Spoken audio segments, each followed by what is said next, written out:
Bismillahirrahmanirrahim. Suratul Fatihatu Makiyatun sab'u ayatin Tis'un wa ishruna kalimah Mi'atu wa thalathatu wa arba'una harfan. Surat Al-Fatihah ini tergolong surat Makiyah dan surat ini terdiri atas 7 ayat, 29 kata, dan 143 huruf. Ketika penulis menyebutkan jumlah ayat, kata, dan huruf, hal ini itu menunjukkan perhatian para ulama terhadap keaslian Al-Quran. Bukan hanya dari segi maknanya saja, tetapi juga dari segi susunan dan jumlahnya. Dalam banyak kitab seperti Ulumul Quran, kitab Al-Itqan fi Ulumil Quran, karya Imam Asyuyuti, surat Al-Fatihah ini juga dikenal dengan beberapa nama, di antaranya adalah Ummul Quran, karena mencakup pokok-pokok ajaran Al-Quran. Yang kedua, Ummul Kitab, karena menjadi pembuka mushaf. Yang ketiga, As-Sab'ul Mathani, berdasarkan Quran Surah Al-Hijr ayat 87. Pada bagian ini, penulis tidak hanya menjelaskan arti basmalah saja, tapi juga menjelaskan makna isyarat dari setiap hurufnya. Seperti huruf ba diisyaratkan sebagai Baha'ullah, berarti keindahan dan kemuliaan Allah. Ini mengajarkan bahwa seluruh keindahan yang sempurna itu hanya milik Allah Subhanahu wa Ta'ala. Huruf sin diisyaratkan sebagai Sana'ullah, yaitu ketinggian, keagungan, dan kemuliaan Allah. Artinya, tidak ada makhluk yang lebih tinggi kedudukannya daripada Allah. Huruf mim diisyaratkan sebagai mulkullah, yaitu kerajaan dan kekuasaan Allah atas seluruh alam semesta. Huruf ba juga merupakan permulaan namanya dari Bari dan Basir, yakni yang maha menciptakan dan maha melihat. Huruf sin merupakan permulaan namanya Sami', yakni maha mendengar. Huruf mim merupakan permulaan namanya Majid dan Malik, yakni maha mulia dan maha merajai. Huruf alif merupakan permulaan lafaz Allah. Huruf lam merupakan permulaan namanya alif, yakni maha lembut. Huruf ha merupakan permulaan namanya hadi, yakni maha pemberi petunjuk. Huruf ro merupakan permulaan namanya Rozak, yakni maha pemberi rezeki. Huruf ha merupakan permulaan namanya Halim, yakni maha penyantun. Huruf nun merupakan permulaan namanya Nafi dan Nur, yakni yang memberi manfaat dan cahaya. Penafsiran seperti ini itu dikenal sebagai tafsir isyari. Dan para ulama seperti Imam Az-Zamakhsyari dan Imam Jalaluddin As-Suyuti menjelaskan bahwa tafsir isyari itu dapat diterima selama tidak bertentangan dengan makna zahir Al-Quran dan kaidah syariat. Wasabi'atu siratal ladzina ila akhiriha in kanat al-basmalatu minha wa illam takun minha fasabi'atu ghairil maghdubi alaihim ila akhiriha wa hiya mustamilah ala arba'ati anwa'in minal ulum. Firman Allah Subhanahu wa Ta'ala dalam ayat ke-7 surat Al-Fatihah adalah siratal ladzina an'amta alaihim hingga akhir. Apabila basmalah dihitung sebagai salah satu ayat Al-Fatihah. Apabila basmalah tidak dihitung sebagai salah satu ayatnya, maka ayat ke-7 adalah ghairil maghdubi alaihim waladdallin. Dan surat Al-Fatihah ini mengandung pada 4 macam ilmu. Pada bagian ini, penulis menjelaskan adanya perbedaan pendapat ulama mengenai penomoran ayat surat Al-Fatihah. Sebagian ulama qiraat menghitung basmalah sebagai ayat pertama, sehingga ayat ke-7 dimulai dengan siratal ladzina an'amta alaihim ila akhiriha, sementara sebagian ulama lainnya tidak menghitung basmalah sebagai ayat pertama, sehingga ayat ke-7 dimulai dengan ghairil maghdubi alaihim waladdallin. Dan perbedaan ini hanya berkaitan dengan cara menghitung ayat, bukan perbedaan dari isi Al-Quran. Selain itu, penulis menyatakan juga bahwa seluruh keindahan surat Al-Fatihah dapat diringkas ke dalam 4 kelompok ilmu yang kemudian dijelaskan satu persatu pada paragraf berikutnya. Ahaduhuma ilmul usul wa qad jami'tu ilahiyati fi alhamdulillahi rabbil alamin arrahmanir rahim wan nubuwati fi alladzina an'amta alaihim wa darul akhirati fi maliki yaumiddin. Pada bagian ini, penulis menjelaskan bahwa surat Al-Fatihah tidak hanya berisi tentang doa, tetapi juga mencakup ilmu usul, yaitu pokok-pokok ajaran agama Islam. Pokok pertama adalah ilahiyat atau pembahasan tentang Allah. Menurut penulis, hal ini terdapat dalam ayat Alhamdulillahirabbil alamin arrahmanir rahim. Ayat ini menjelaskan bahwa Allah adalah Tuhan seluruh alam, memiliki sifat kasih sayang yang sempurna serta berhak menerima segala pujian. Pokok yang kedua adalah nubuwat atau pembahasan tentang para nabi dan rasul. Penulis mengaitkannya dengan firman Allah, alladzina an'amta alaihim, karena orang-orang yang memperoleh nikmat terbesar adalah para nabi, kemudian diikuti oleh para siddiqin, syuhada, dan orang-orang solih, sebagaimana dijelaskan dalam ayat lain. Pokok ketiga adalah hari akhir yang terdapat dalam firman Allah, Maliki Yaumiddin. Ayat ini mengingatkan bahwa seluruh manusia akan kembali kepada Allah untuk mempertanggungjawabkan amal perbuatannya. Yang pertama, ilmu usul adalah ilmu yang membahas dasar-dasar agama seperti akidah, kenabian, dan hari akhir. Yang kedua, ilahiyat yang berarti pembahasan tentang Allah yang meliputi sifat-sifatnya, kekuasaan, dan keesaannya. Yang ketiga, nubuat yang berarti pembahasan tentang para nabi dan rasul sebagai penyampai wahyu. Yang keempat adalah Yaum ad-Din, berarti hari pembalasan, yakni hari ketika setiap amal manusia itu akan dihisab. Wa thanihi ma'ilmul furu' wa a'zamuhu al-ibadat wa hiya maliyah wa badaniyah wa huma muqtaqiratani ila umuril ma'ashi minal mu'amalati wal munakahati wala budda laha minal ahkamil lati taqtadiha al-awamiru wan nawahi. Yang kedua adalah ilmu furu'. Sebagian terbesarnya adalah ibadah yang meliputi ibadah malihiyah dan badaniyah. Dan keduanya ini itu sangat berkaitan dengan urusan kehidupan seperti muamalah dan munakahat. Oleh karena itu, diperlukanlah hukum-hukum yang mengatur perintah dan larangan. Setelah penjelasan tentang pokok-pokok akidah, penulis beralih kepada ilmu furu', yaitu ilmu yang membahas amalan-amalan praktis dalam syariat Islam. Penulis menjelaskan bahwa bagian terbesar dari ilmu furu' adalah ibadah. Kemudian ibadah yang dibagi menjadi dua. Yang pertama adalah ibadah maliyah atau ibadah yang menggunakan atau yang berkaitan dengan harta seperti zakat dan lain-lain. Yang kemudian ibadah jenis ini mengajarkan kepedulian sosial dan membersihkan harta. Yang kedua adalah ibadah badaniyah, ibadah yang dilakukan dengan anggota badan seperti sholat, puasa, i'tikaf, dan lain-lain sebagainya. Dan ibadah ini itu bertujuan untuk mendekatkan diri kepada Allah melalui aktivitas fisik. Selanjutnya, penulis menyebut dua istilah penting. Yang pertama muamalah. Muamalah adalah aturan syariat yang mengatur hubungan antar manusia dalam bidang ekonomi dan sosial seperti jual beli, sewa menyewa, utang piutang, dan lain-lain. Kedua adalah munakahat, adalah hukum-hukum yang mengatur kehidupan keluarga.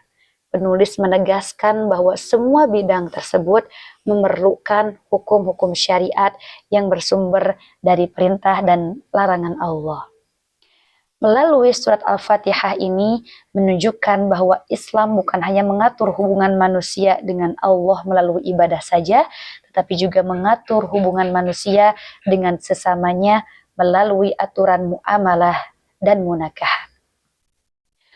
Wasalithaha ilmu tahsili al-kamalat wa huwa ilmu al-akhlaq wa minhu al-istiqamatu fi tariqati wa ila dhalika al-isyaratu biqawlihi wa iyyaka nasta'in wa qad jumi'at asy-syari'atu kullaha fi as-siratal mustaqim. Yang ketiga adalah ilmu untuk memperoleh kesempurnaan, yaitu ilmu akhlak. Di dalamnya terdapat pembahasan tentang istiqomah dalam menempuh jalan yang benar. Hal ini diisyaratkan melalui firman Allah, wa iyyaka nasta'in. Seluruh syariat juga telah terangkum dalam firman-Nya as-siratal mustaqim. Setelah menjelaskan akidah dan hukum-hukum syariat, penulis menjelaskan ilmu ketiga, yaitu ilmu tahsilul kamalat. Kata tahsil yang berarti memperoleh atau meraih, sedangkan al-kamalat berarti kesempurnaan. Maksudnya adalah usaha seorang hamba untuk menyempurnakan dirinya melalui akhlak yang mulia. Oleh karena itu, penulis langsung menjelaskan bahwa ilmu ini adalah ilmu akhlak. Apa yang dimaksud dengan ilmu akhlak? Ilmu akhlak adalah ilmu yang membahas bagaimana seseorang membentuk sifat dan perilaku yang diridhoi oleh Allah Subhanahu wa taala seperti jujur, amanah, rendah hati dan lain-lainnya. Sebaliknya, ilmu akhlak juga mengajarkan agar seseorang menjauhi sifat-sifat tercela seperti sombong, hasad, dan lain-lain sebagainya. Penulis menyebutkan bahwa salah satu bentuk akhlak yang paling penting adalah istiqomah. Istiqomah berasal dari kata istiqomah yang berarti tetap lurus, teguh, dan konsisten. Artinya, seorang muslim tidak hanya beribadah ketika semangat saja, tetapi taat dalam keadaan senang maupun susah. Karena itu, penulis menghubungkan istiqomah dengan firman Allah, wa iyyaka nasta'in. Mengapa? Karena manusia itu tidak hanya mampu istiqomah tanpa pertolongan Allah. Tidak akan mampu ya manusia tanpa pertolongan Allah Subhanahu wa taala. Jadi ketika membaca wa iyyaka nasta'in, kita sebenarnya sedang memohon agar Allah memberi kekuatan untuk tetap berada di jalan yang benar. Mengapa seluruh syariat diringkas dalam as-siratal mustaqim? Menurut beliau surat as-siratal mustaqim bukan sekedar jalan secara fisik saja, tetapi jalan hidup yang sesuai dengan petunjuk Allah. Artinya, seseorang berada di atas siratal mustaqim akan benar akhlaknya, benar ibadahnya, benar akhlaknya, dan benar muamalahnya. Dengan kata lain, semua ajaran Islam bermuara pada satu tujuan, yaitu berjalan di atas jalan yang lurus. Dari penjelasan ini kita memahami bahwa Islam tidak cukup hanya mengajarkan apa yang harus dilakukan, tetapi juga bagaimana karakter seorang muslim harus dibentuk. Karena itu, akhlak merupakan penyempurna keimanan. Sebagaimana sabda Nabi Muhammad SAW, sesungguhnya aku diutus untuk menyempurnakan akhlak yang mulia. Warabi'uha ilmul qasas wal akhbari anil amamil khaliyah wa qad jumi'a as-su'ada'u minal anbiya'i wa ghairihim fi alladzina an'amta 'alaihim wal ashqiya'u minal kuffari fi ghairil maghdubi 'alaihim waladdallin. Yang keempat adalah ilmu tentang kisah-kisah dan berita umat-umat terdahulu.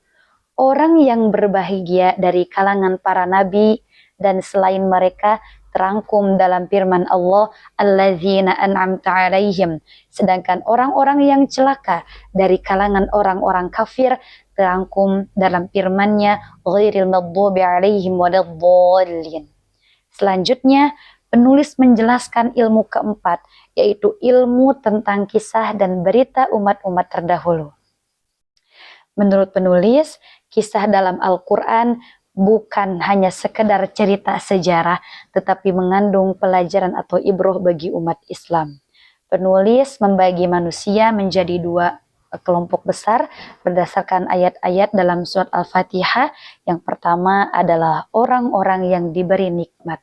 Mereka disebut dalam firman Allah, alladzina an'amta alaihim. Yang dimaksud adalah orang-orang yang memperoleh nikmat berupa hidayah dan keimanan. Dalam Quran Surah An-Nisa ayat 69, kelompok ini dijelaskan terdiri dari para nabi, orang-orang yang sangat jujur atau as-siddiqin, para syuhada, orang-orang soleh. Mereka dijadikan teladan bagi setiap muslim. Yang kedua adalah orang-orang yang dimurkai dan sesat. Penulis kemudian disebutkan kelompok yang tidak mengikuti petunjuk Allah. Dalam kitab ini dijelaskan bahwa mereka diringkas dalam firman Allah, ghairil maghdubi alaihim waladdallin. Penulis ingin menunjukkan bahwa surat Al-Fatihah ini telah merangkum perjalanan manusia. Ada orang-orang yang memperoleh nikmat karena mengikuti petunjuk Allah, ada pula yang tersesat karena meninggalkan petunjuknya. Dengan demikian, ketika kita membaca surat Al-Fatihah dalam setiap sholat, sesungguhnya kita sedang memohon kepada Allah agar dimasukkan ke dalam golongan orang-orang yang diberi nikmat. Dikatakan bahwa yang dimaksud dengan orang-orang yang dimurkai adalah orang-orang Yahudi, sedangkan yang dimaksud dengan orang-orang yang sesat adalah orang-orang Nasrani. Dalam hal ini, berdasarkan firman Allah tentang orang-orang Yahudi, Malla'anahullahu wa ghadiba alaihi, orang yang dilaknat Allah dan dimurkainya. Dalam firman Allah tentang orang-orang Nasrani, qad dhallu min qablu wa adallu katsiran wa adallu an sawa'is sabil. Mereka telah sesat sejak dahulu, menyesatkan banyak orang dan menyimpang dari jalan yang lurus. Pada bagian ini, penulis menyampaikan salah satu penafsiran yang banyak disebut dalam kitab-kitab tafsir klasik mengenai makna ghairil maghdubi alaihim waladdallin.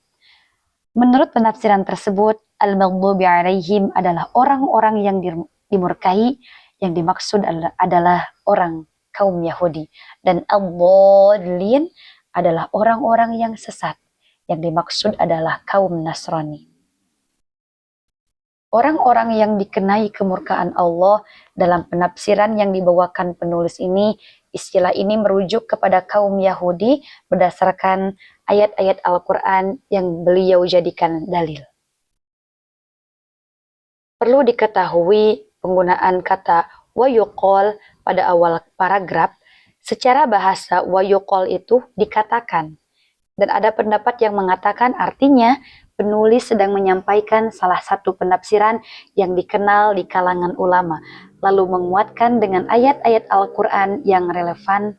Dalam tradisi tafsir, penggunaan ungkapan seperti ini itu menunjukkan bahwa penulis sedang mengutip suatu pendapat yang telah masyhur.